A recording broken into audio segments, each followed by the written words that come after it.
Ya, kita akan dengarkan kesaksian dari Aji Notonegoro. Beliau adalah seorang perancang terbaik ya di Indonesia, terkenal sampai di luar negeri, dan sekarang beliau kenal Tuhan dan luar biasa dia melayani pekerjaan Tuhan hari-hari ini. Dan pelayanannya itu sangat diberkati oleh Tuhan dan memberkati banyak orang. Dan Tuhan juga memberikan satu karunia di dalam kehidupannya, sehingga kadang dia mendoakan orang-orang yang sakit dan mereka juga disembuhkan oleh Tuhan.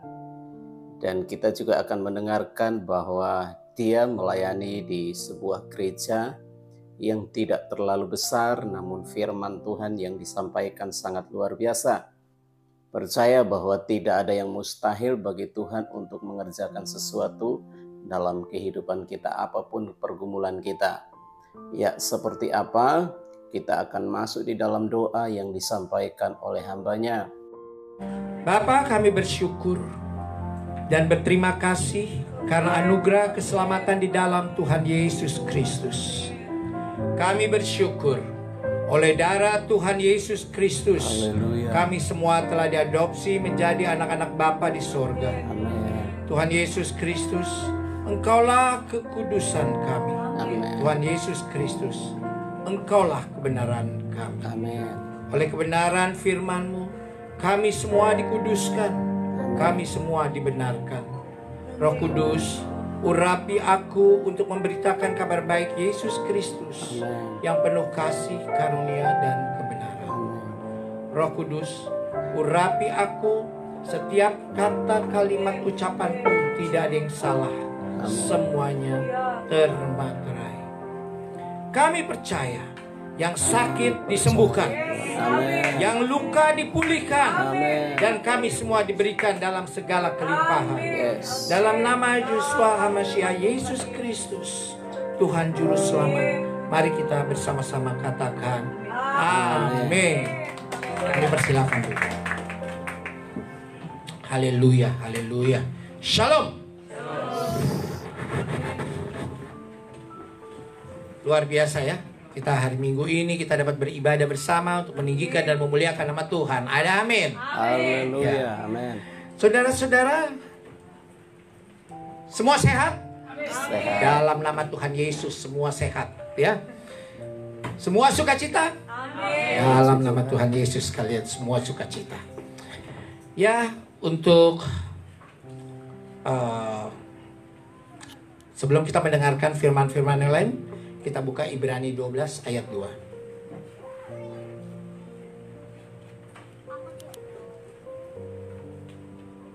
Ibrani 12 ayat 2. Oke. Ibrani 12 ayat 2. Mari kita baca sama-sama. Baca sama-sama dan dengan iman yang besar. Amin. Dan imani betul-betul Imani. ayat ini. 3, 2, 1. Marilah kita melakukannya dengan mata yang tertuju kepada Yesus, yang memimpin kita dalam iman dan yang membawa iman kita itu kepada kesempurnaan, yang dengan mengabaikan kehinaan tekun memikul salib ganti sukacita yang disediakan bagi Dia yang sekarang duduk di sebelah kanan tahta Allah. Amin. Amin. Saya ulangi ya. Marilah kita melakukannya dengan mata yang tertuju kepada Yesus. Amen. Ada yang tahu artinya? Kita harus fokus. Amen. Kita Amen. harus fokus kepada Yesus. Fokus. Kalau kita mendengarkan firman, kita harus fokus. Jangan terpengaruh oleh iblis yang kita membuat kita ngantuk, ya, atau kita tidak bisa fokus, atau kita bicara dengan yang lain. Tapi lakukan dengan fokus dan iman yang besar. Yang memimpin kita dalam iman dan yang membawa iman kita itu kepada kesempurnaan. Jadi kalau kita mempunyai iman dalam mendengarkan firman itu, kita menuju kesempurnaan. Amin. Karena Haleluya. firman itu menjadi pelita di bagi kaki kita dan terang di jalan hidup kita. Ya, yang dengan mengabaikan kehinaan, tekun memikul salib, ganti sukacita yang disediakan bagi dia yang sekarang duduk di sebelah kanan takhta Allah. Saudara-saudaraku yang terkasih, kalau kita sebagai anak Tuhan, kita ikut memikul salib nggak?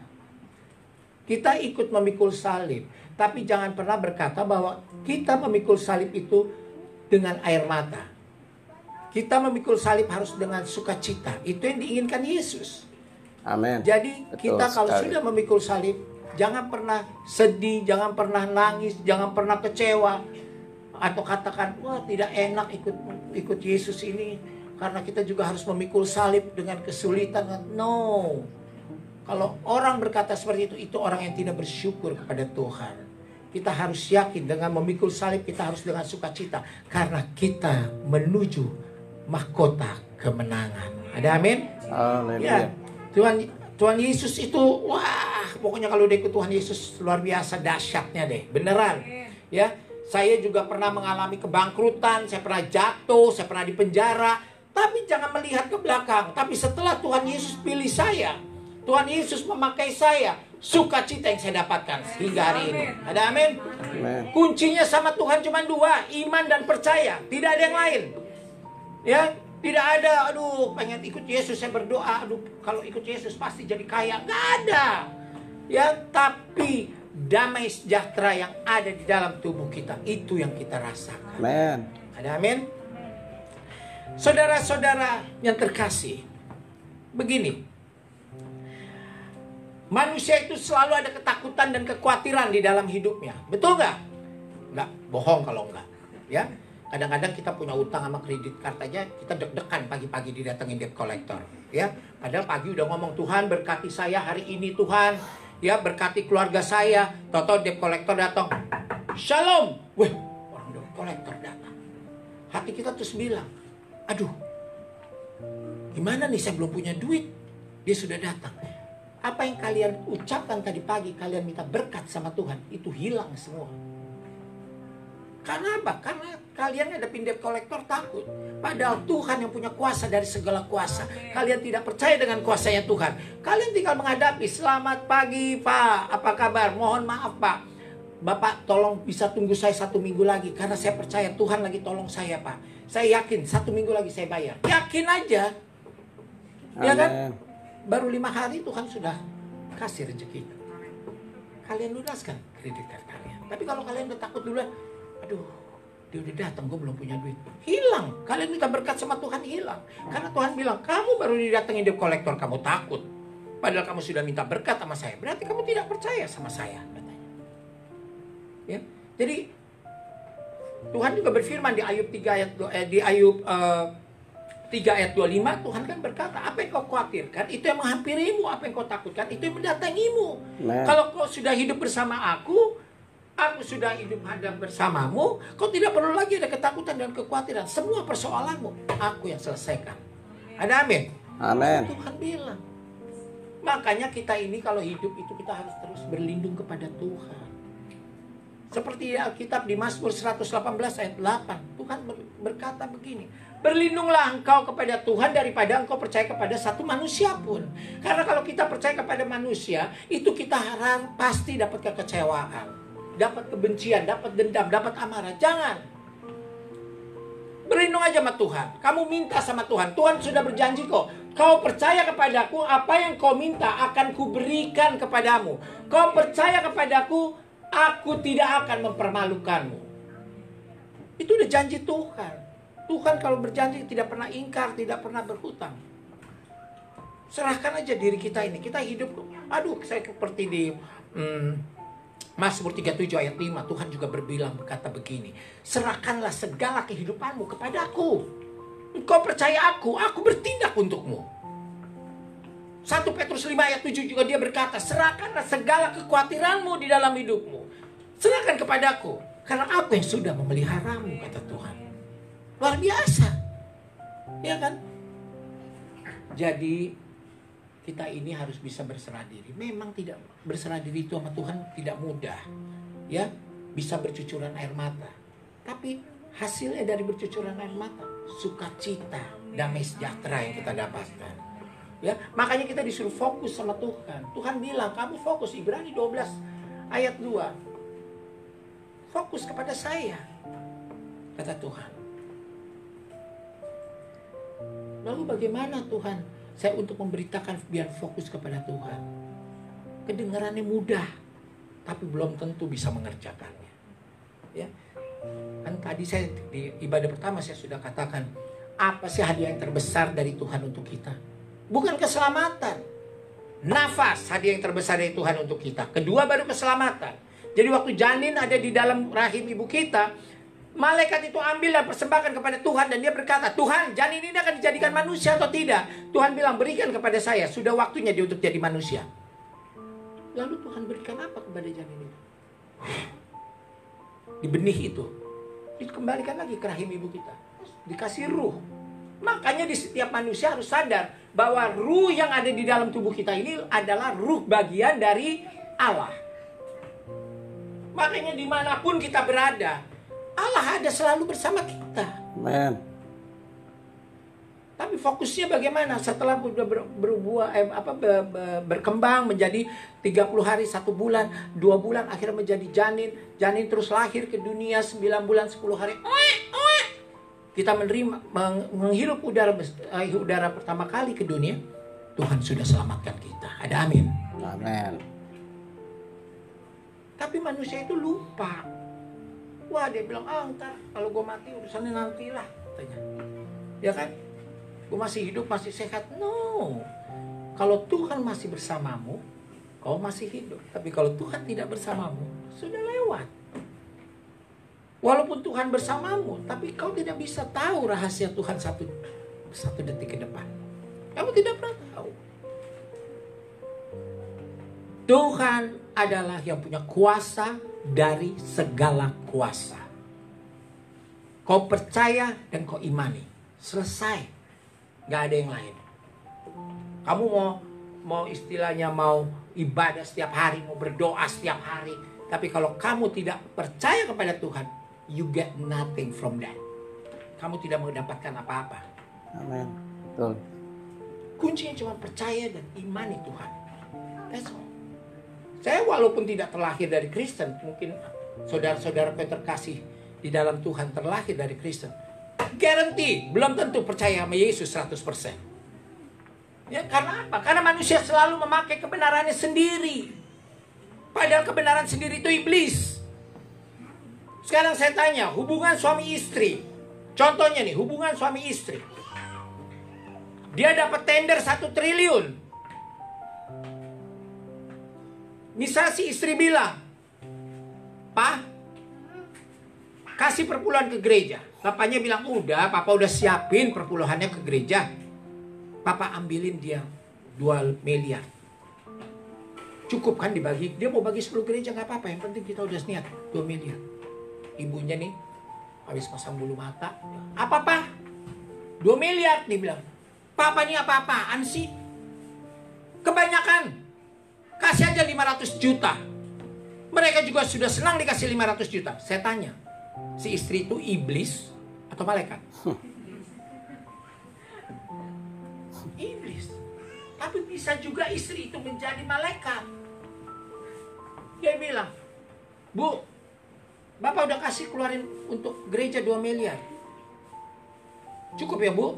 Papa ini apa-apaan sih? Papa dapat tender 1 triliun. Papa masih kasih perpuluhan cuma 2 miliar. Kasih 10 M, Pak. Kasih untuk gereja 10 M. Tidak apa-apa. Tuhan tidak akan mempermalukan kita. Luar biasa. Siapa malaikat? Istri. Iya.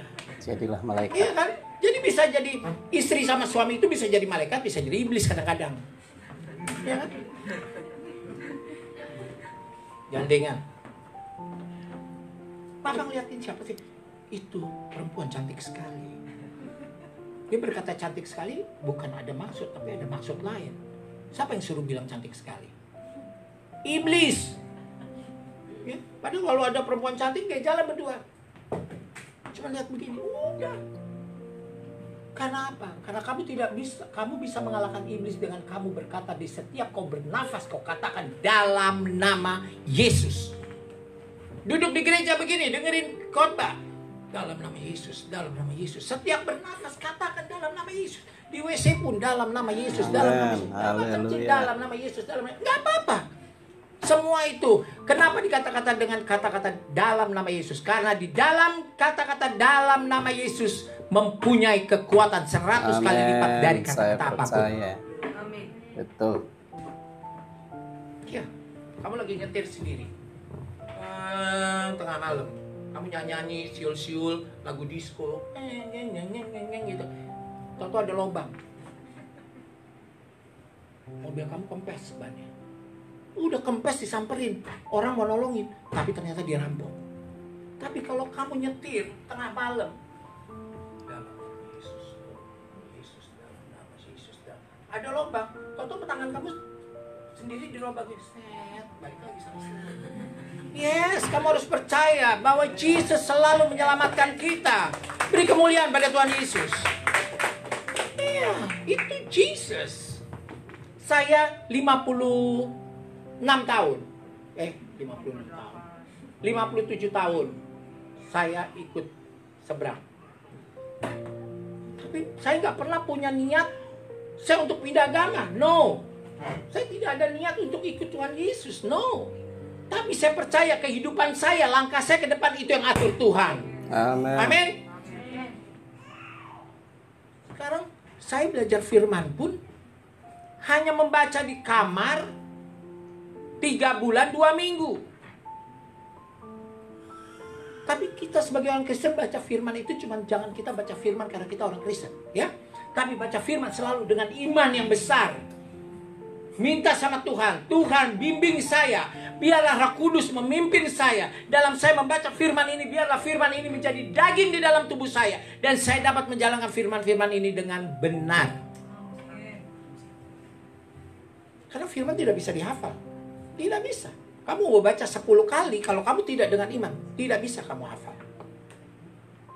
Siapa yang bisa baca setebal itu? Tapi dengan Roh Kudus, dengan iman, dengan percaya kepada Tuhan, you get something from the Bible. Tapi kalau kamu nggak punya iman, kamu nggak ada dengan iman membacanya, you get nothing. Kamu hanya baca aja. Dan kalau saya tanya ayat ini isinya apa, ada tiap hari ke gereja, bingung, masih buka. Jadi kita harus percaya dengan firman, bahwa firman itu adalah Allah dan firman itu adalah ucapan Allah. Ini firman ini luar biasa loh. Benar. Luar biasa. Jangan tidak dipikir tidak, oh kita baca nggak ada. No. Benar, luar biasa. Dia yang menyembuhkanmu, dia yang memperbaikimu, dia yang menyelamatkanmu. Amen. Itu isi firman. Yes. Kalau kita sakit pun kita jangan percaya cuman, aduh, boleh dicuci darah 3 kali. Mah, sini. Aduh mah, papa gak kuat nih udah cuci darah 3 kali. Kita udah jual rumah, udah jual mobil. Kesian anak-anak. Udahlah lebih baik papa mama mati aja deh. Daripada mama kesian. Dikasih mati.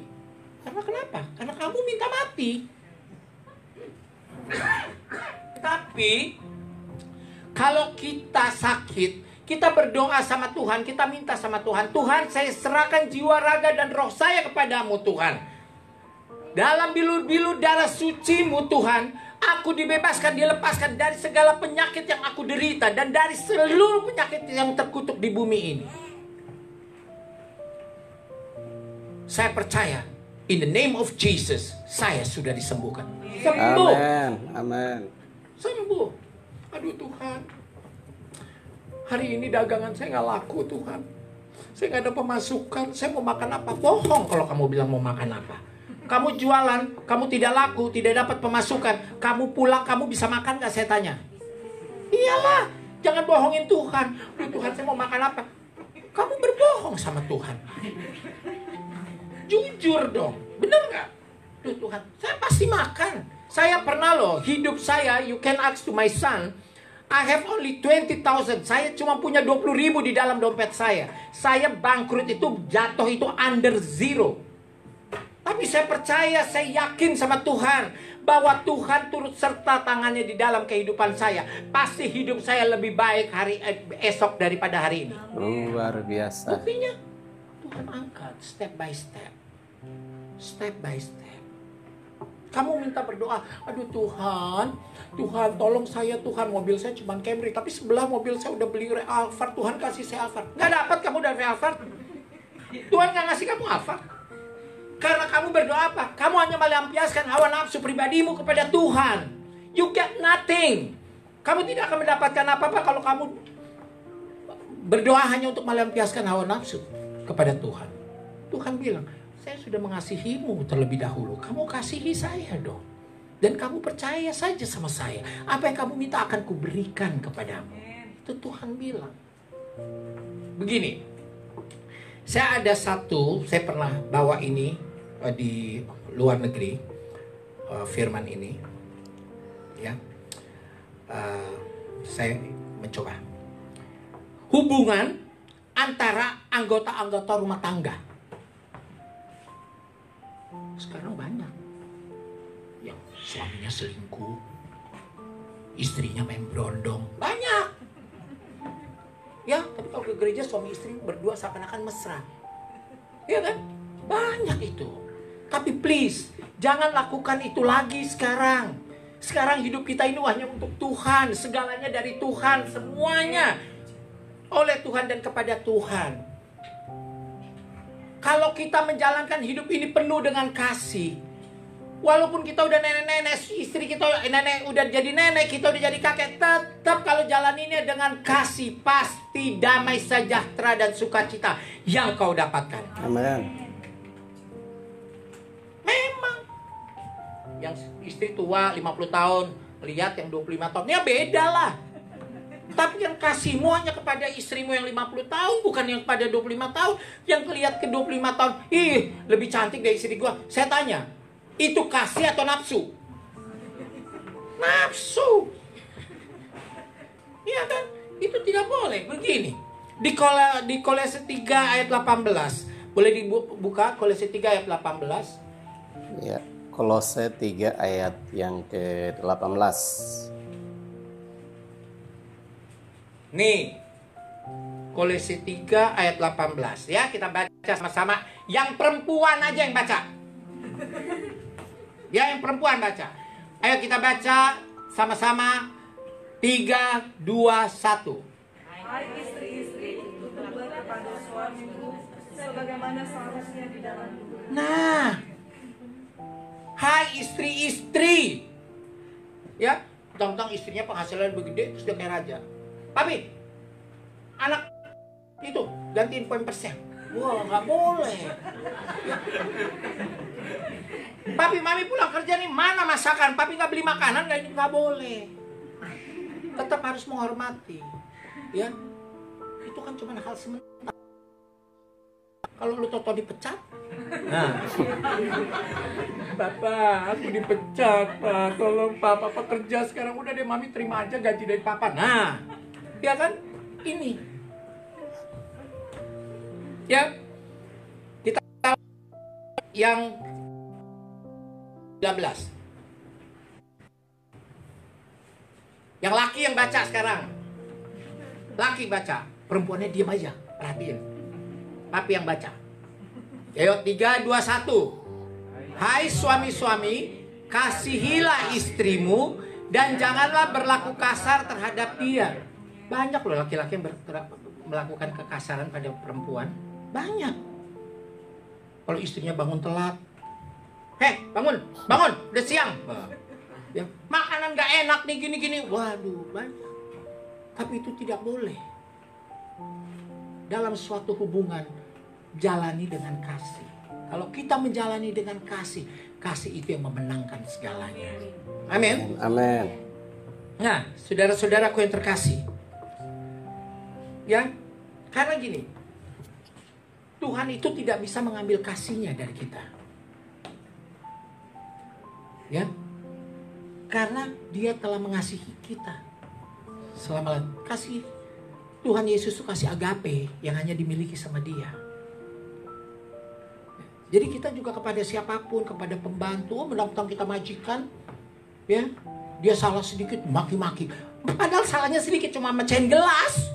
Maki-maki, berhenti lagi, keluar kamar mandi, melihat mukanya dia, maki-maki lagi, sore dimaki-maki lagi. Jangan. Berapa sih harga gelas? Kalau harga gelas itu 30.000, kamu maki-maki dia 8 kali. Dosa kamu 1000 kali dari 35.000. Iya kan? Jadi jangan segala sesuatu kepada siapapun, dan kamu jangan menjadi hamba uang. Jangan kamu menjadi hamba uang. Kalau nggak salah Ibrani 13 ayat 5 coba. Janganlah kamu menjadi hamba uang, tapi bersyukur dan nikmatilah apa yang telah kau miliki. Karena aku berfirman kepadamu, aku tidak akan menyia-nyiakanmu dan aku tidak akan meninggalkanmu. Benar nggak? Janganlah kamu menjadi hamba uang. Yuk kita baca. Semua pokoknya nggak boleh jadi hamba uang. 3, 2, 1. Janganlah kamu menjadi hamba uang, dan cukupkanlah dirimu dengan apa yang ada padamu. Karena Allah berfirman, aku sekali-kali tidak akan membiarkan engkau, dan aku sekali-kali tidak akan meninggalkan. Nah, maaf ya. Maaf sekali, saya mohon maaf. Saya bingung. Kalau orang nih di gereja ya, saya bilang, ayo. Janganlah kamu menjadi hamba uang dan cukuplah dirimu dengan. Saya bingung loh. Mestinya kan kita kalau membaca firman itu dengan lantang. Janganlah kamu menjadi. Kan mesti seperti itu. Janganlah kamu menjadi. Orang segini banyak suaranya cuma gini. Coba sekarang ulangi. Ulangi dengan iman. Ayo keluarkan suara kamu. 3, 2, 1. Nah.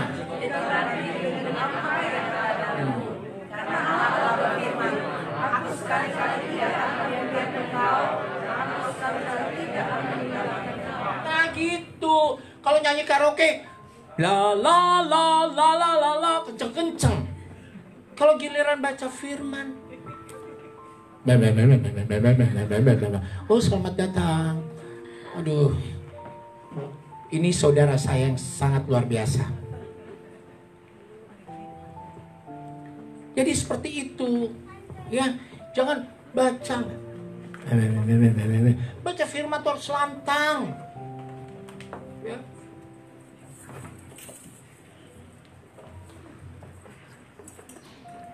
Nah, saudara-saudaraku yang terkasih di dalam Tuhan.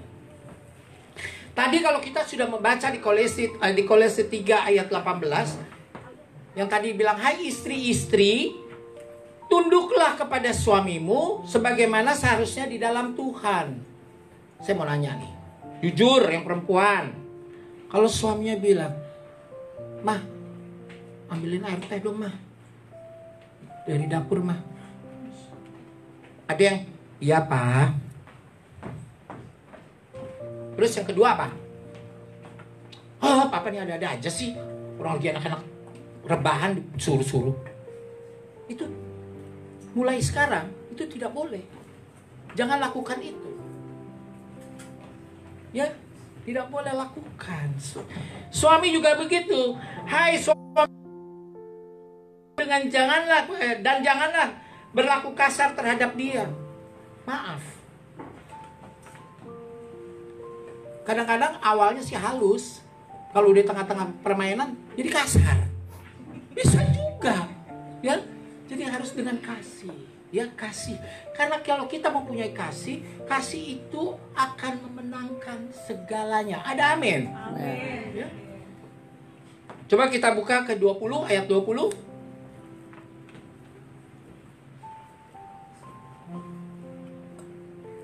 Hai kakakku Roni. Nih, kita baca yang ke ayat 20. 20 mas.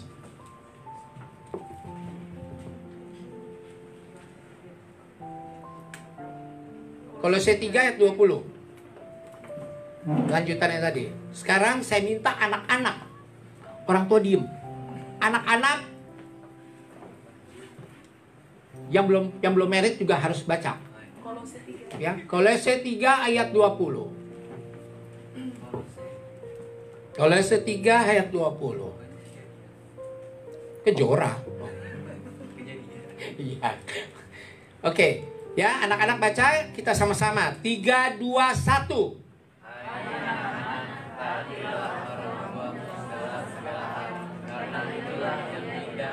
Nah, anak-anak yang kalau kita sudah hidup di dalam Tuhan, kita harus mentaati, menghormati orang tua kita sendiri. Amin. Banyak anak-anak milenial sekarang kayaknya, mau kemana? Mau pergi lah Pak, nanya aja mau tahu. Nggak boleh. Walaupun zamannya zaman baru, tapi kita harus melakukan sesuai dengan firman. Kalau perlu ibu kita sakit, kita cebokin. Papa kita sakit, kita cebokin. Benar. Jadi jangan, kamu nih mau pergi malam-malam udah jam 10 malam mau pergi, udah papa anak. Nah, zaman dulu lah kita mau pergi Pak, kita mau nongkrong dulu di lounge. Ya, mau dengerin musik. Nah, gayanya gitu kan. Tapi tidak bisa. Kalau papa sama mama katakan tidak, berarti tidak. Berkataan mama dan papa tidak kepadamu bukan berarti sesuatu hal yang buruk, tapi bisa menjadi yang baik untuk kamu. Ada amin? Amin. Lalu 21.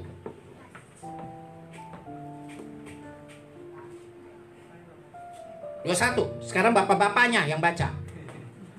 3, 2, 1. Hai bapak-bapak, janganlah sakiti hati anakmu supaya tawar hatinya.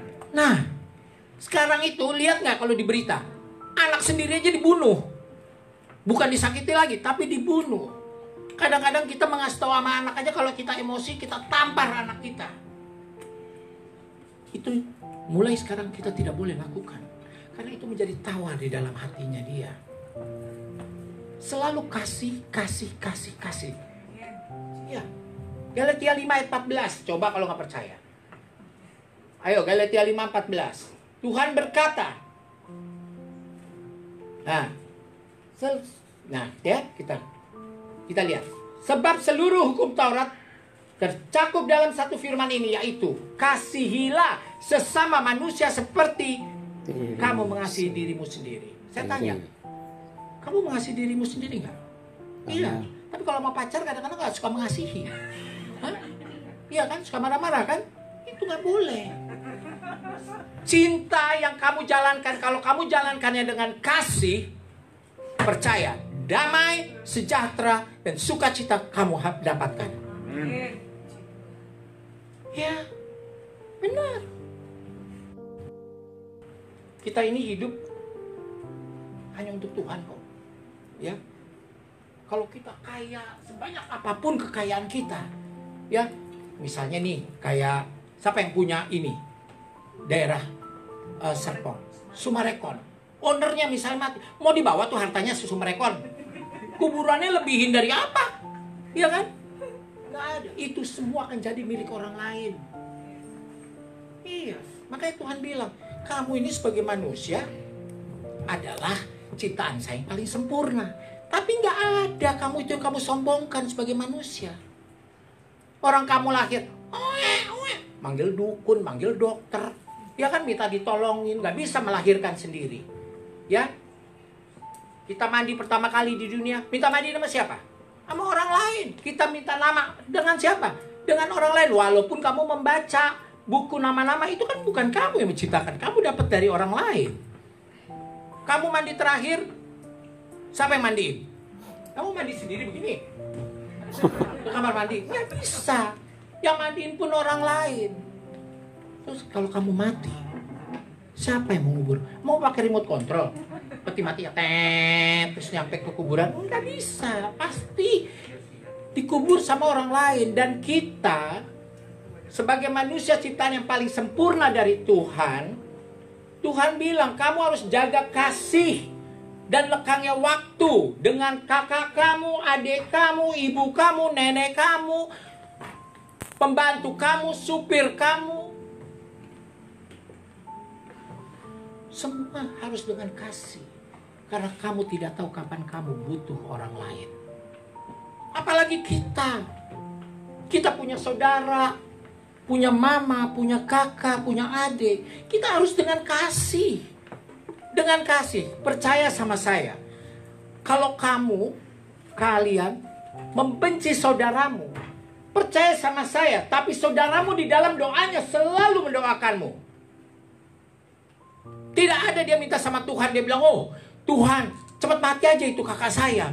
Atau ini Tuhan, begini. Nggak ada, pasti. Kuncinya adalah kasih. Amin. Gak ada lain. Gak ada lain. Saudara-saudaraku yang terkasih di dalam Tuhan. Kita lanjutkan ayatnya. Ayat yang ke-22.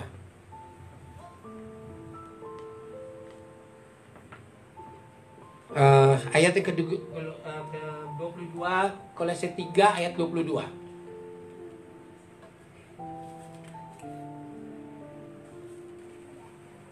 Ya, hai hamba-hamba, taatilah Tuanmu yang di dunia ini dalam segala hal.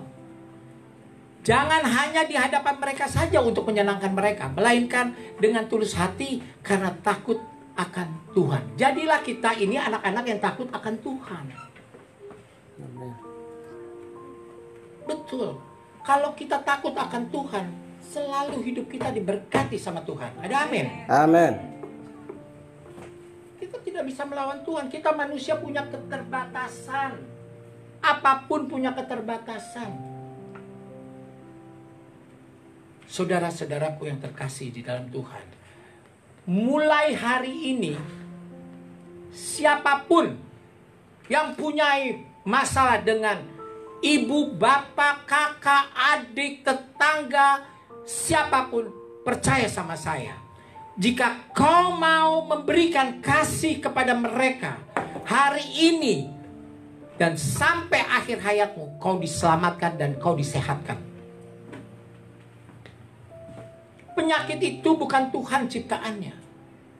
Kita penyakit jantung, kita penyakit lambung, kita penyakit usus buntu. Bukan, Tuhan tidak pernah menciptakan penyakit.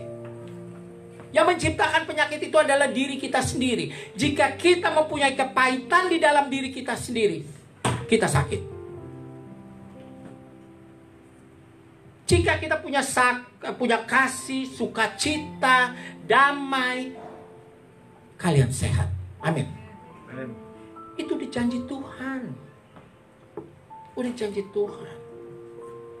Kalau kita sakit dari sembuh, itu bukan karena dokter. Nggak ada dokter. Semua di tangan Tuhan. Sekarang saya tanya nih, kalian sakit kanker, periksa ke dokter. Oh kamu nggak bisa. Saya pikir buat dada kamu ada benjolan, kamu harus masuk rumah sakit sekarang. Percaya nggak?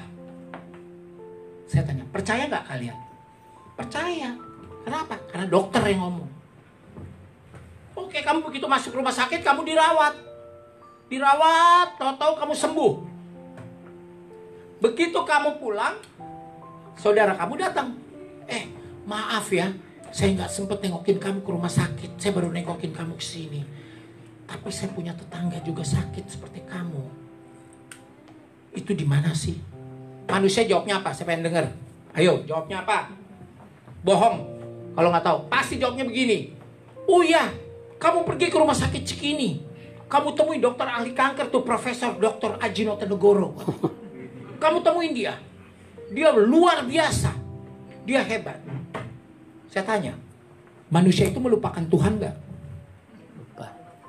Halo? Melupakan Tuhan. Dia bilang yang hebat dokter si Profesor Dr. Aji Notonegoro, rumah sakit Cikini.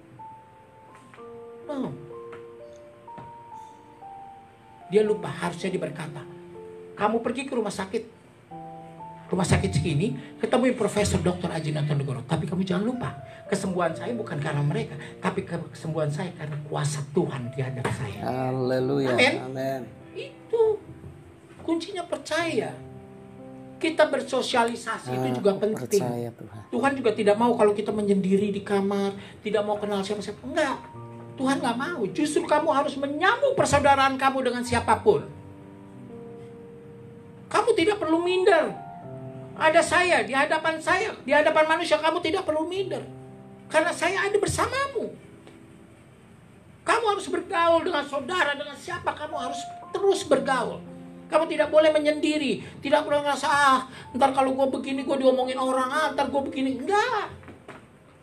Jangan pernah takut. Jika kamu tanamkan kepercayaanmu yang besar terhadap Tuhan, kamu dimanapun kamu berada, kamu diselamatkan dan kamu dilindungi. Ada amin? Itu Tuhan. Kita lanjutkan ke Kolose 3 ayat 23.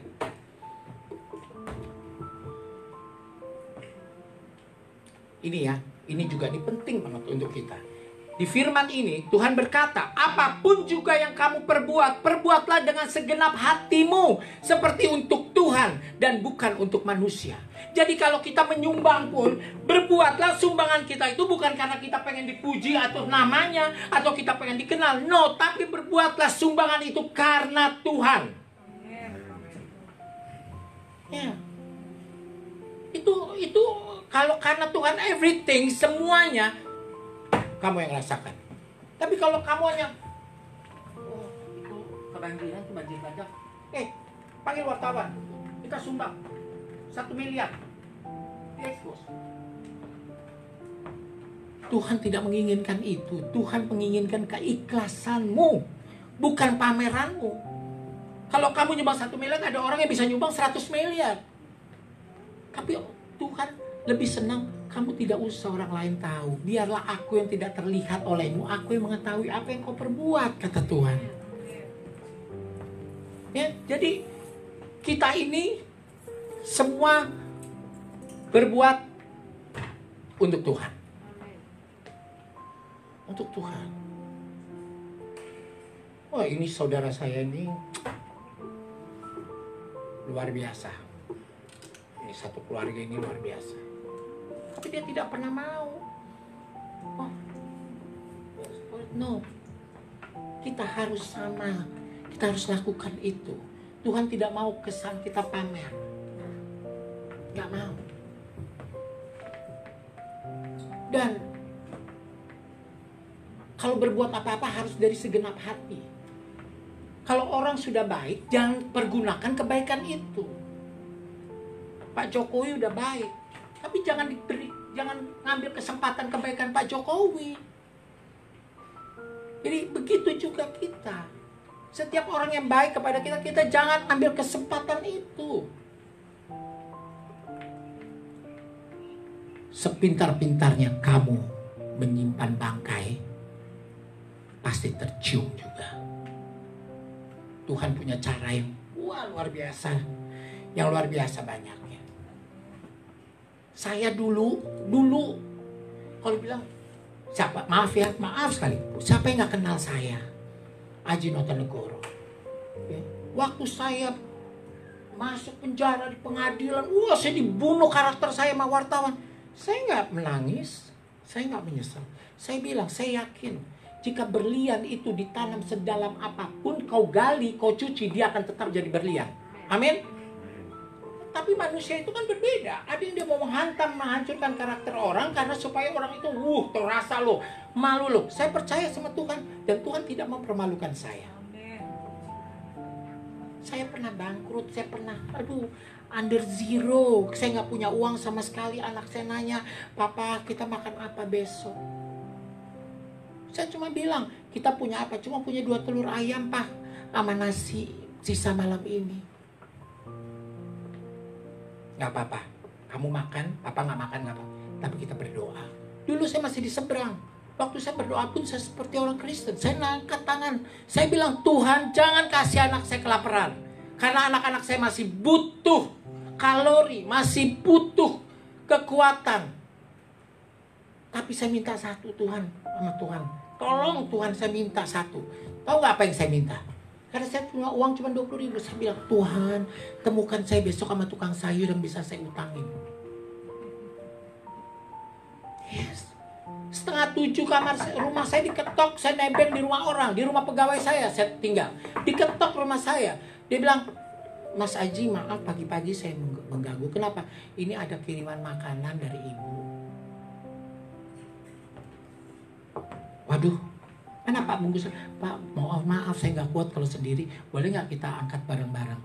Kamu tahu Tuhan Yesus kirim saya apa? 1 mobil Grand Max isinya ikan, sayur, roti, luas semuanya. 1 mobil Grand Max.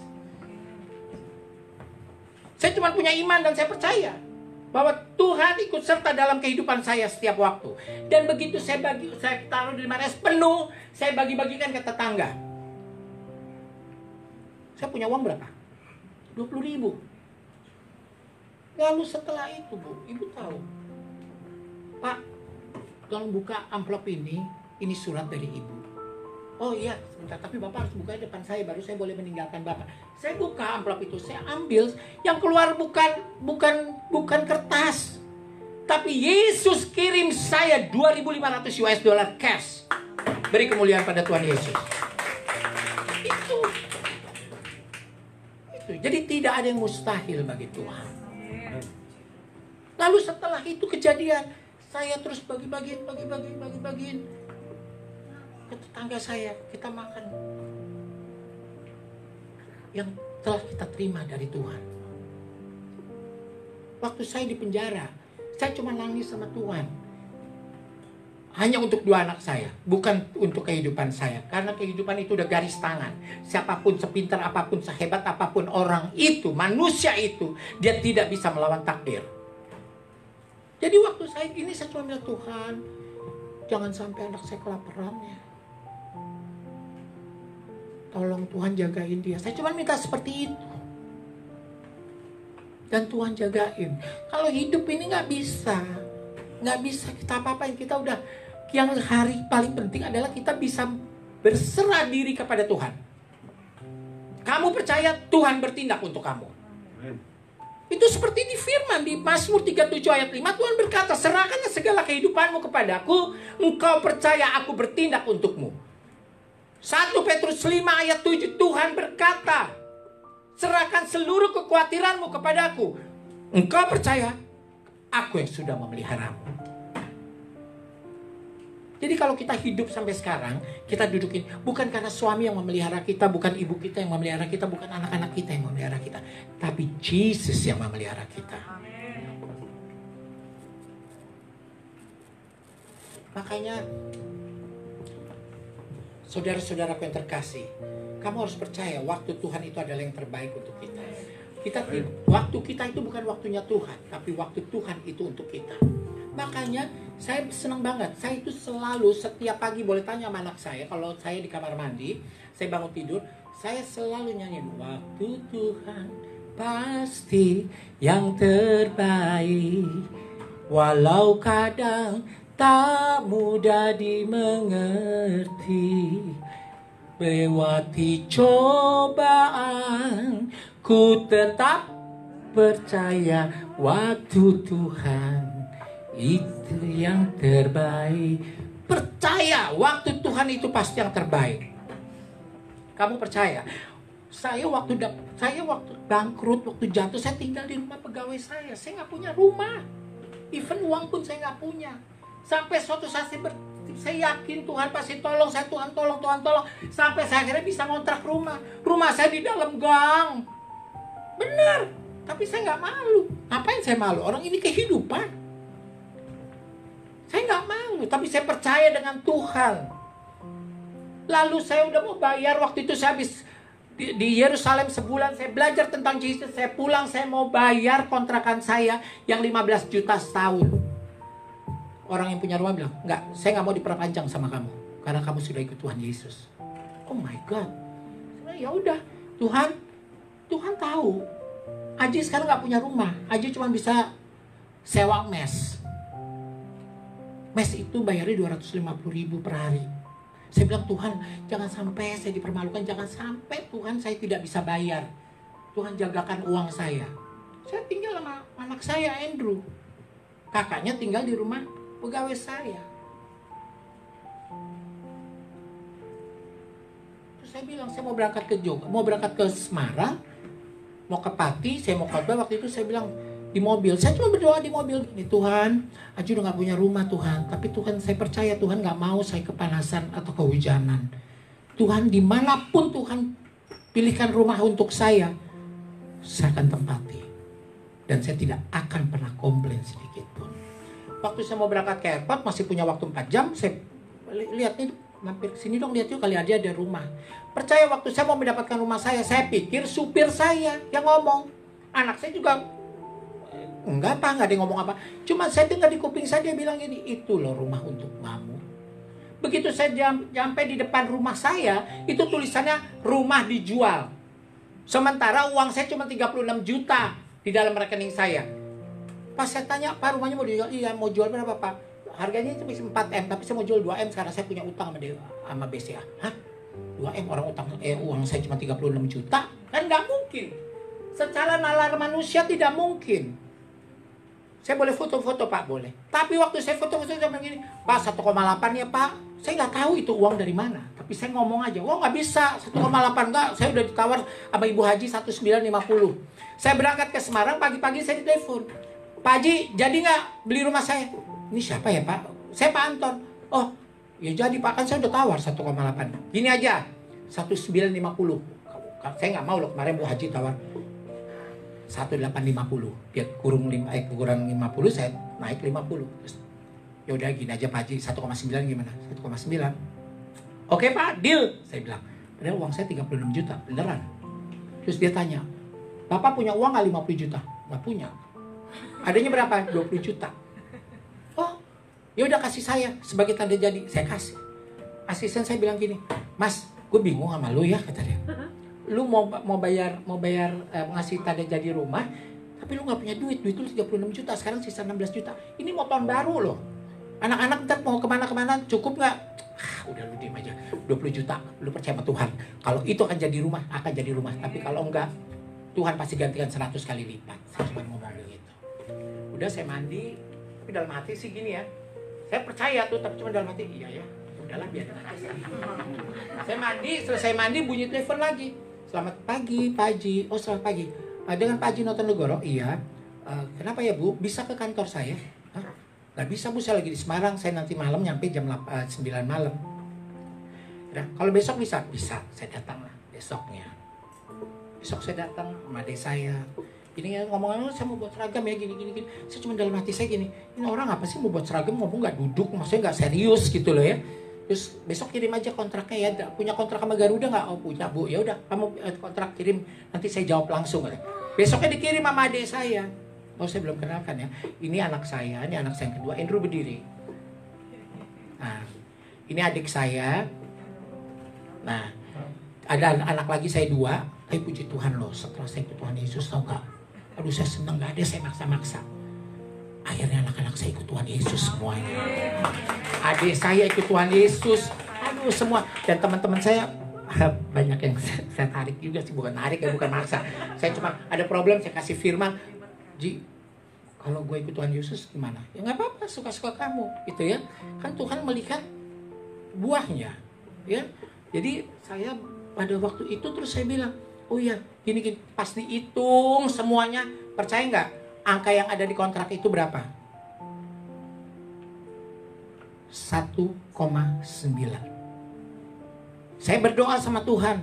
Saya minta saya dapat rumah nomor 9. Waktu serah kunci, Tuhan kasih nomor 9. Saya punya persaudaraan doa sama adik saya ini di semua namanya Sinar Kasih. Tuhan kasih rumah saya di kompleks Sinar Kasih. That is Jesus. Itu kamu harus percaya bahwa Tuhan itu ajaib. Tuhan ajaib dan Tuhan baik banget sama kita dan Tuhan itu sayang banget sama kita. Benar. Kalau saya mesti ceritain kesaksian saya bisa mewek loh di sini. Saya nangis. Ya, karena ternyata Tuhan itu luar biasa, karena Tuhan air mata kita yang menetes dan jatuh itu Tuhan perhitungkan. Benar. Jadi kita berharap aja sama Tuhan lah. Saya hidup ini saya udah serahkan sama Tuhan. Saya mau tanya di sini, saya mau tanya, jawab dengan jujur. Takut mati nggak?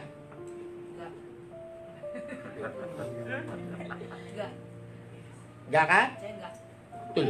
Tapi yang lain takut mati, orang dia nggak mau jawab. Kalau kita sudah hidup bersama Tuhan, Tuhan sudah ada bersama kita, kita nggak perlu takut mati. Makanya dengan kamu bernafas, kamu katakan dalam nama Yesus, dalam nama Yesus, dalam nama Yesus. Begitu kamu habis berdoa, kamu menuju kelelapan 1-10 menit. Semua manusia sama dikasih Tuhan 1-10 menit menuju kelelapan. Tapi manusia biasanya 1-10 menit itu memakai kebenarannya sendiri. Udah doa, aduh, gue kalau besok pagi tuh debt collector datang gimana ya? Aduh gimana ya? Gitu. Atau kadang-kadang yang perempuan gini, tadi gue udah pakai baju merah nih, besok kalau gue pakai baju ini cantik ya, gitu. Ya kan? Itu kata Tuhan semua dihilangkan, ditinggalkan dulu. Kamu hanya fokus kepada saya. Tahu nggak kenapa? Supaya fokus kepada Tuhan. Supaya kita ini kan tidak tahu rencana Tuhan. Jangan kegeeran kita tidur besok kita bangun, jangan. Ya. Tapi dengan in the name of Jesus, begitu kita bangun, kita mengucap syukur. Tuhan Yesus, saya mengucap syukur yang sebesar-besarnya atas kebaikan-Mu di dalam kehidupanku. Aku telah dibangunkan pagi hari ini dengan nafas yang sehat, jiwa yang sehat, pemikiran yang sehat, kehidupan yang lebih baik dari kemarin, keuanganku yang lebih baik dari kemarin, dan berkati aku dan anak-anakku di dalam nama Tuhan Yesus Kristus. Amin. Senang kan? Tapi kalau kamu gak dibangunin lagi, kamu mau ngomong apa? Saya nanya. Kalau kamu tidak dibangunkan Tuhan, roh kamu diangkat, kamu melihat kamu lagi ditangisi sama anak kamu, Papa kenapa gak bangun lagi? Orang Papa gak pesen apa-apa, gini-gini gitu. Tuhan cuma berkata, anakku, kau tidak perlu takut apa yang ditangisi mereka, apa yang kau tinggalkan. Percaya sama aku yang akan memelihara mereka. Ada amin? Dan Tuhan taruh tangannya di dada kita dan dia berkata, anakku, memang usiamu kutentukan sampai hari ini. Rumahmu yang kau bangun di hadapanku sudah jadi kau kembali pulang bersama aku. Tapi aku tahu persis, selama kau hidup di dalam nafasmu, kau katakan namaku. Selama kau hidup, kau katakan dalam namaku. Hari ini aku ada bersamamu dan untuk selama-lamanya. Ada amin? Senang. Tapi kalau kita gak ngomong gitu, nanti kita bingung. Aduh, mana nih? Siapa nih? Iya kan? Tapi in the name of Jesus, katakan dimanapun kamu berada, mau lagi pup, in the name of Jesus, in the name of Jesus, lagi pipis, in the name of Jesus, in the name. Tak apa-apa. Tuhan tidak pernah melarang kita berdoa dimanapun. Tidak harus pakai ini. Enggak. Yang penting hatimu. Karena kalau kita menghadap Tuhan, Tuhan tidak tanya seberapa besar kekayaanmu, seberapa banyak. Saya cuma butuh seberapa besar imanmu kepada saya. Itu yang Tuhan inginkan kepada kita. Saudara-saudaraku yang terkasih, ingat. Kalau kita pernah hancur, hancur itu bukan suatu kegagalan. Kalau kita pernah gagal, kegagalan itu bukan suatu kehancuran. Tapi kita percaya dengan turut serta tangan Tuhan di dalam kehidupan kita. Yakin, hari esok pasti jauh lebih baik dari hari ini. Ada amin? Ya, saudara-saudara yang terkasih, kita harus percaya bahwa tidak ada yang mustahil bagi Tuhan untuk kita. Tidak ada yang mustahil.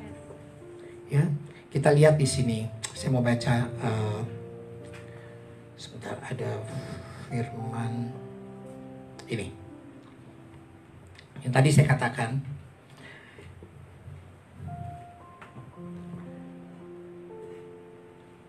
di Matius 6 ayat 25. Manusia, kita ini semua punya ketakutan dan kekhawatiran. Ya, tapi kalau kita membaca ayat ini sangat teduh. Karena ini kita bisa menghilangkan rasa ketakutan dan kekhawatiran kita. Ya, kita baca sama-sama Matius 6 ayat 25. Kita baca 3, 2, 1. Siapa yang dengar suaranya? 3, 2, 1.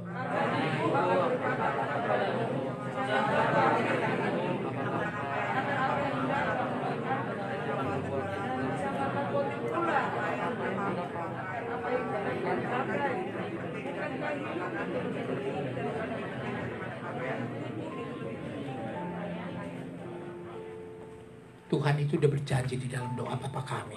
Bapa kami yang ada di sorga, dikuduskanlah namamu, datanglah kerajaanmu, jadilah kehendakmu di bumi seperti di sorga. Berikanlah kami makanan yang secukupnya untuk hari ini. Janji Tuhan. Saya tanya, siapa yang suka masak di sini? Suka masak. Pernah nggak kalau masak untuk keluarga, makan ada 5 orang nih. Pernah nggak lauknya kurang pengen nambah lagi? Nggak pernah kan? Pasti kelebihan segini kan? Itu Tuhan. Tuhan tidak pernah kasih kekurangan untuk makanan. Karena Tuhan sudah berjanji, berikanlah kami makanan yang cukup. Kamu diberikan kecukupan. Benar. Hari ini kamu dagang sepatu. Lu kenapa sih manyun aja? Gak ada duit masuk. Satu pun gak ada yang laku. Balik ke rumah. Masak. Emang bisa? Udah gak dapat duit dari penjualan sepatu, terus di rumah gak makan? Saya tanya. Masih makan gak? Masih makan. Itulah Tuhan. Luar biasa Tuhan. Ya.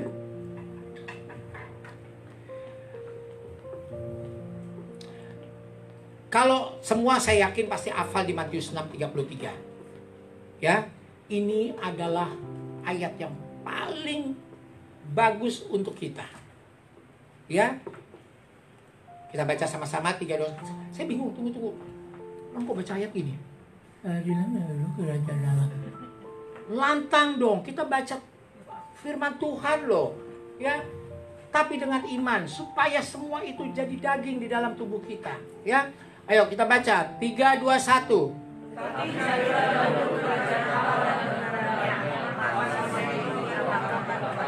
Ini harus kau lakukan. Not every day, not every hour, tapi every second. Setiap detik di dalam kehidupan. Kamu percaya, Tuhan itu tidak pernah meninggalkan kita satu detik pun di dalam kehidupan kita. Kita mau cacat, mau normal, mau banci, mau lesbian, mau homoseksual, mau waria, mau apapun. Tuhan tidak ada, saya tidak peduli statusmu. Kamu adalah anak saya. Itu Tuhan bilang. Jadi Tuhan itu tidak pernah meninggalkan kita. Jangan kita meninggalkan Tuhan satu detik pun. Hari ini pendapatan dapat 100.000, besok pendapatan dapat 1 miliar, terus lupa terus. Ini loh, gua kebetulan ya ada orang datang. Ingat bahwa sesuatu itu yang datang kepada kita itu semua adalah rancangannya. Saudara-saudara yang terkasih di dalam Tuhan, cari kerajaan Allah itu bukan setiap hari, bukan kita ke gereja, no, tapi setiap detik di mana kau bernafas, kau katakan dalam nama Yesus, di setiap detik itu pun kau cari kerajaan Allah. Makanya di Matius 6 ayat 34, firman itu berkata, janganlah kau takut akan hari esok. Janganlah kau takut akan hari esok, karena hari esok mempunyai kesusahan sendiri. Tapi kesusahan sehari hanya cukup untuk sehari saja. Jangan pernah katakan, Tuhan hari ini saya gak makan. Ih, bohong banget sih. Tuhan tuh jangan dibohongin. Tuhan hari ini saya gak mau makan apa, Tuhan dagangan saya gak laku. Ih, bohong banget. Orang kamu pulang kamu masih bisa makan kok. Ya. Dan jangan pernah malu bercerita tentang diri kita kepada Tuhan. Karena setiap manusia itu selalu ingin bertobat. Tapi bertobat itu tidak bisa dalam sekejap membalik tangan. Saya juga pernah kehidupan jelek. Saya juga banyak melakukan dosa, tapi saya bertobat. Dan saya selalu berkata sama Tuhan, Tuhan, tumbuhkan Roh Kudus di dalam jiwaku lebih besar lagi Tuhan. Hilangkan nafsu seksku dalam duniawi ini. Hilangkan nafsu duniawiku ini dalam apapun. Biarlah aku mencoba Tuhan untuk hidup kudus untuk bersamamu. Ada amin? Semua itu tergantung diri kita sendiri. Tapi kalau kamu berbuat sesuatu, kamu meminta maaf kepada Tuhan, Tuhan itu maafkan kok. Percaya sama saya. Setiap hari Tuhan kamu minta maaf sama Tuhan, Tuhan maafkan kamu. Tapi jangan dipikir orang yang setiap hari ke gereja, orang setiap hari berdoa, orang yang setiap ibadah, belum tentu dia masuk surga. Orang yang membunuh, orang yang narkoba, orang belum tentu dia masuk neraka. Kuasa Tuhan, itu semua kuasa Tuhan. Neraka dan sorga itu punya kuasa Tuhan, bukan manusia. Sekarang saya tanya, ada nggak rumah sakit yang kosong, yang isinya suster sama dokter aja nggak ada pasien? Ada nggak? Nggak ada. Pasti ada. Tahu nggak kenapa rumah sakit penuh, banyak orang sakit itu? Karena itu adalah manusia tidak pernah mengandalkan Tuhan, tapi dia mengandalkan dirinya sendiri. Kepahitan dia tanam di dalam tubuhnya. Kebencian, sakit hati, dendam, itu tidak boleh kata Tuhan. Kau harus lepas, kau harus kasihi siapapun, saudaramu apapun kau harus mengasihi. Kau pasti sehat. Tapi kalau kepahitan itu kau tanam di dalam tubuhmu, kau pasti sakit. Saudara-saudaraku yang terkasih di dalam Tuhan, harus percaya, mujizat Tuhan itu masih ada sampai sekarang. Imani dan percaya. Please, kuncinya hanya imani dan percaya kepada Tuhan. Ya, semoga firman ini menjadi kekuatan di dalam tubuh kita semua, menjadi pelita di kaki kita semua, dan menjadi terang di jalan hidup kita semua. Sekali lagi, semua harus hidup dengan kasih. Ya, sekarang saya tanya, mau umur panjang atau umur pendek? Mau umur panjang, umur pendek? Panjang. Apa kuncinya? Kasih. Kamu tidak boleh menanam dendam di dalam tubuhmu. Kamu tidak boleh menanam amarah di dalam tubuhmu. Kau tidak boleh menanam kebencian di dalam tubuhmu. Lepaskan, serahkan semua sama Tuhan. Hiduplah dengan kasih seperti Tuhan mengasihimu. Ada amin? Saudara-saudara yang terkasih, saya percaya tidak ada yang mustahil bagi Tuhan untuk kita. Ya, puji nama Tuhan, pelayanan yang luar biasa yang sudah kita dengarkan dari Bapak PS Aji Notonegoro. Dia sudah banyak memberikan kesaksian dan pengalaman hidup bahwa dia pernah mengalami keadaan yang sulit, yang susah sampai titik nol. Dan seperti yang disampaikan bahwa sampai tidak punya apa-apa, tetapi ajaibnya adalah bahwa ketika dia berserah kepada Tuhan, Tuhan berikan pertolongan kepadanya. Dan dia boleh menjadi berkat melalui berkat yang dia terima. Dia tidak hanya memikirkan dirinya sendiri, tetapi mengingat juga orang lain di saat membutuhkan. Nah, inilah yang seringkali membuat Tuhan bangga terhadap anak-anak Tuhan. Memberi bukan karena berlebihan atau punya berkat yang lebih, tetapi memberi saat membutuhkan. Itu sangat-sangat menyenangkan Tuhan. Banyak orang berkata, kalau aku kaya, aku akan memberkati banyak orang. Nah, namun belum tentu orang itu ketika diberkati lalu kemudian dia ingat akan janjinya dan memberkati orang lain. Seringkali mereka banyak melupakan, tetapi mari kita belajar apa yang kita punya sekarang kita pakai untuk melayani Tuhan. Kiranya channel ini memberkati Bapak Ibu semuanya sehingga tetap maju, tetap sehat, tetap kuat, percaya firman Allah, yakin akan firman Allah, bahwa yang sakit saat ini pasti dipulihkan, disembuhkan karena iman kepada Yesus. Demikian juga yang mungkin mengalami masalah akan ada jalan keluar. Asalkan tetap percaya kepada Tuhan, andalkan Tuhan di dalam kehidupan. Kalau Tuhan yang izinkan sesuatu terjadi, Dia juga yang akan memberikan jalan keluarnya. Jadi jangan takut, tetap percaya. Dengan iman pasti ada pertolongan, pasti ada kemenangan. Amin. Tuhan Yesus memberkati sahabat semuanya.